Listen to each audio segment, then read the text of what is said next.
Twenty creation channel में आप सभी का स्वागत है। सब्सक्राइब कीजिए, बेल आइकन को टच कीजिए ताकि वीडियो की नोटिफिकेशन आपको मिले।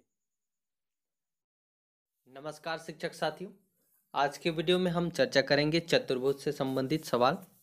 आयात देखेंगे, समचतुर्भुज देखेंगे, समलंब चतुर्भुज देखेंगे, परिमाप क्षेत्रफल कैसे ज्ञात करते हैं, इस संबंध में आज के वीडियो में हम चर्चा करेंगे।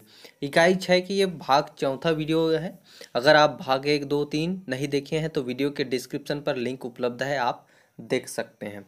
जय साथियों, आपके जो NIS द्वितीय सेमेस्टर परीक्षा में जो है 504 गणित विषय से संबंधित है, तो आप जो है इस प्रकार के प्रश्न उत्तर तैयारी कर सकते हैं। पहला सवाल है आपका, चतुर्भुज किसे कहते हैं, विस्तार से वर्णन कीजिए। चतुर्भुज के बारे में पूछा गया है।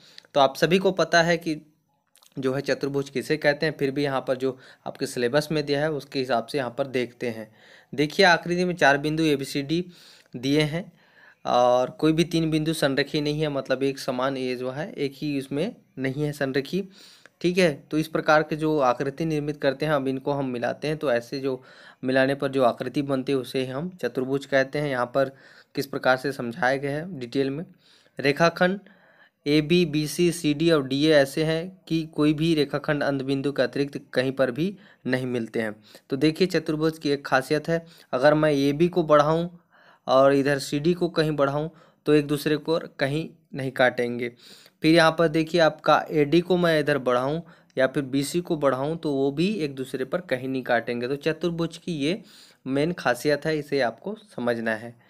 फिर यहाँ पर देखिए, ऐसी स्थिति ABBCCD और DA द्वारा निर्मित आकृति को चतुर्भुज कहते हैं। निर्मित चतुर्भुज को ABCD के द्वारा नामांकित किया जाता है। मतलब ऐसे है कि यहाँ पर देखिए, आपका AB और DC को हम आगे बढ़ाते हैं, पीछे बढ़ाते हैं तो कहीं भी नहीं काटते हैं। फिर आपका देखिए यहाँ पर जैसे AB माने AD और BC को आगे पीछे दोनों तरफ हम बढ़ाते हैं तो कहीं नहीं काटते। तो इस प्रकार से जो आकृति बनते हैं उसको हम ही चतुर्भुज कहते हैं।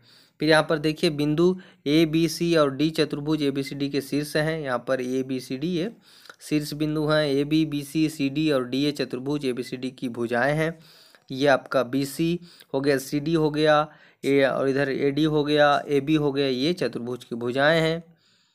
फिर यहाँ पर देखिए, चतुर्भुज में 4 कोण होते हैं, कोण ABC, कोण BCD और कोण CDA। और यहाँ पर देखिए, और आपका इधर ये कोण, मतलब देखिए एक बार आपका कोण ABC हो जाएगा, ठीक है, फिर आपका कोण BCD हो जाएगा, फिर एक बार आपका कोण हो जाएगा CDA हो जाएगा, फिर आपका एक बार कोण होगा DAB। तो इस प्रकार से आप खुद से ही बना सकते हैं, मतलब आपको बीच में लिखना है। जैसे एक अगर आप बीच में लिखते हैं तो समझ जाना कि वो आपका कोण होगा। तो 4 कोण से मिलकर चतुर्भुज बना होता है। तो इस प्रकार से देखिए, ये चतुर्भुज की आकृति हैं, इसे आप समझ सकते हैं। फिर आपका दूसरा सवाल देखिए, समानांतर चतुर्भुज एवं समलंब चतुर्भुज को चित्र सहित आपको समझाना है। यहाँ पर देखिए, समलंब चतुर्भुज, समलंब एक ऐसा चतुर्भुज होता है जिसमें भुजाओं का एक युग्म समांतर होता है। भुजा की एक जोड़ी जो है आपका समांतर होना चाहिए। जैसे कि यहाँ पर AB समानांतर DC, ये दोनों जो है एक दूसरे के समानांतर हैं। तो इस प्रकार के जो चतुर्भुज है उसे हम क्या कहते हैं, समलंब चतुर्भुज कहते हैं। फिर यहाँ पर देखिए, आपका समांतर चतुर्भुज में देखिए, यहाँ पर जैसे समांतर चतुर्भुज में एक ऐसा चतुर्भुज जिसके सम्मुख भुजाएं, आमने सामने के जो भुजाएं हैं वो समान होनी चाहिए। जैसे EF समांतर GH, ठीक है, EF और इधर ये समांतर है। फिर आपका EH और इधर FG ये भी समानांतर है। तो इस प्रकार के चतुर्भुज को हम समांतर चतुर्भुज कहते हैं। तो ये समलंब चतुर्भुज और समानांतर चतुर्भुज है। फिर आपका आता है सवाल, आयात किसे कहते हैं। फिर देखिए, आयात एक समांतर चतुर्भुज है जिसके सभी कोण समकोण होते हैं। तो इस प्रकार से देखिए, सभी कोण समकोण होते हैं, वो आपके आयात कहलाते हैं। फिर आपका आता है समचतुर्भुज तथा वर्ग से आप क्या समझते हैं, ये आपको बताना है। समचतुर्भुज एक चतुर्भुज जिसकी सभी भुजाएं बराबर लंबाई की होती है, उसे समचतुर्भुज कहते हैं।